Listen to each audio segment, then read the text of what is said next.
सत्य भी किस काम का। इसीलिए सत्य बोलो लेकिन प्रिय बोलो। तो यहाँ महापुरुषों ने हमें कहा कर सत्संग होई सुधारा। यदि हम सत्संग करेंगे तो हमारे जीवन में सुधार होगा, हमारे बच्चों में अपने आप संस्कार आ जाएगा, हमारा क्लाइमेट अपने आप शुद्ध हो जाएगा।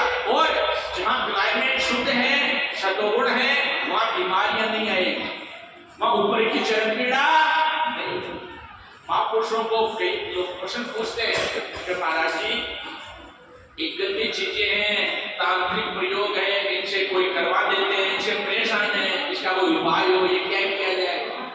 तो महापुरुष क्या कहते हैं कि आप सात्विक वातावरण रखो, घर में साफ सफाई रख करके भगवान के भोग लगाते रहो, आप दुर्व्यसन का सेवन मत करो, आपके जीवन को सात्विक रखो, तो आपके तंत्र मंत्र का जो है असर होगा ही।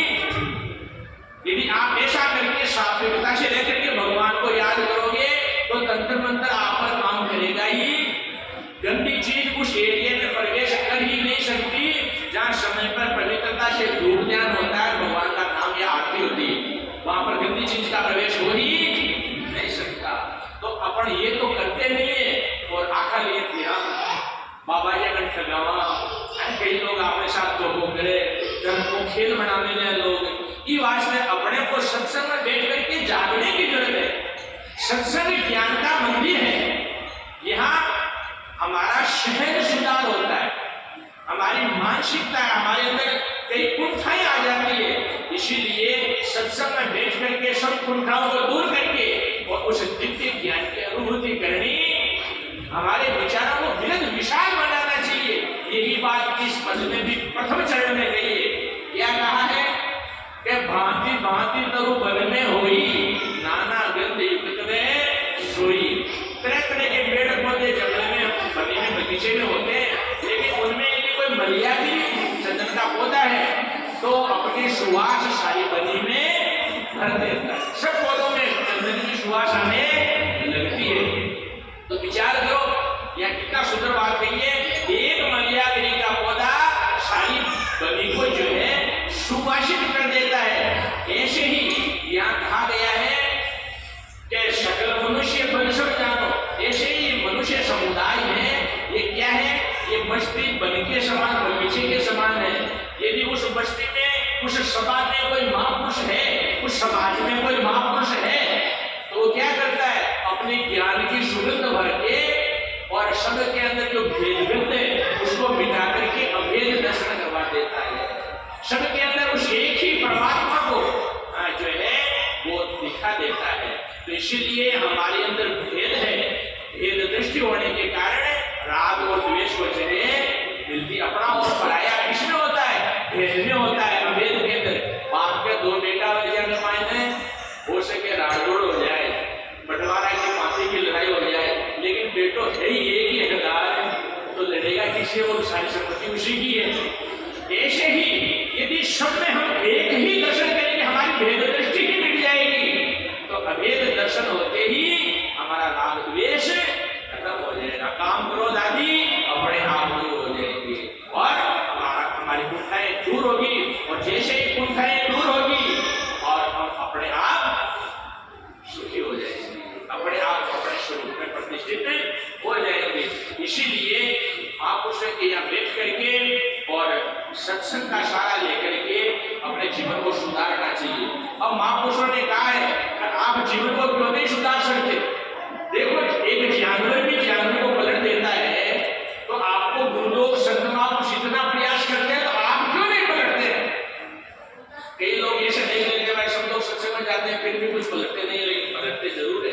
कौन पलटता है, सत्संग में तो काफी लोग जाते हैं, लेकिन वास्तव में जो जिज्ञासु होता है वही पलटता है।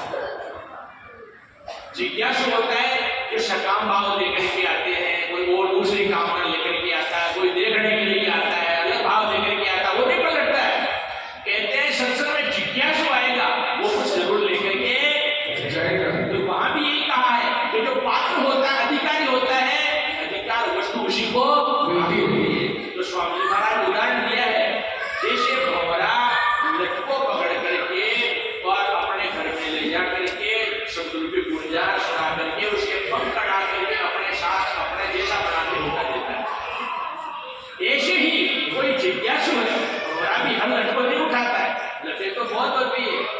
सबके पास जाता भी है, लेकिन भंवरा किस लत को उठाता है?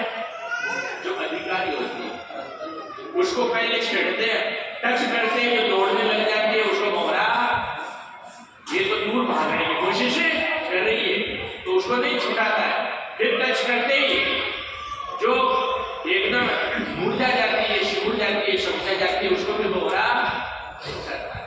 लेकिन जैसे ही वो छेड़ता जाकर के और वो सामने खड़ी हो जाती है, सन्मुख हो जाती है, भंवरा उसको उठा लेता है। ऐसे ही वो लोग बात सुनाते हैं, कोई रास्ता बताते हैं, उपदेश करते हैं, जो सन्मुख होकर के सुनता है उस दिन सहज भंवरे की जैसे पलट जाता है।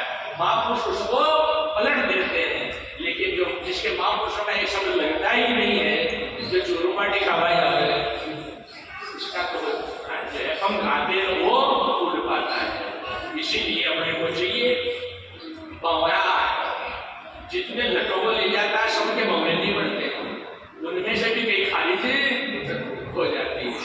लेकिन वास्तव में जो पक्का होता है, उत्तम जिज्ञासु होता है, वही सत्तत्व को प्राप्त होता है।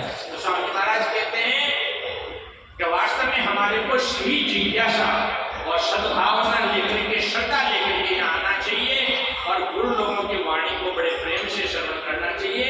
तो स्वामी जी महाराज कहते हैं कि यो संतों की संगति भाई जीवा भाव, ऐसे संतों की संगति आप प्रेम से करोगे तो आपका जो जीव भाव है, उनका भाव है, वो दूर हो जाएगा और आपके अंदर शिवत्व प्रकट हो जाएगा, ब्रह्म भाव प्रकट हो जाएगा, आत्म ब्रह्म रूप हो जाए।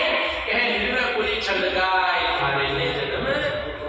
स्वामी जी महाराज कहते हैं कि वो जीव दोबारा जन्म धारण करता है, पुनरावर्तन, श्रुति माता कहती है उसका पुनरावर्तन होता ही।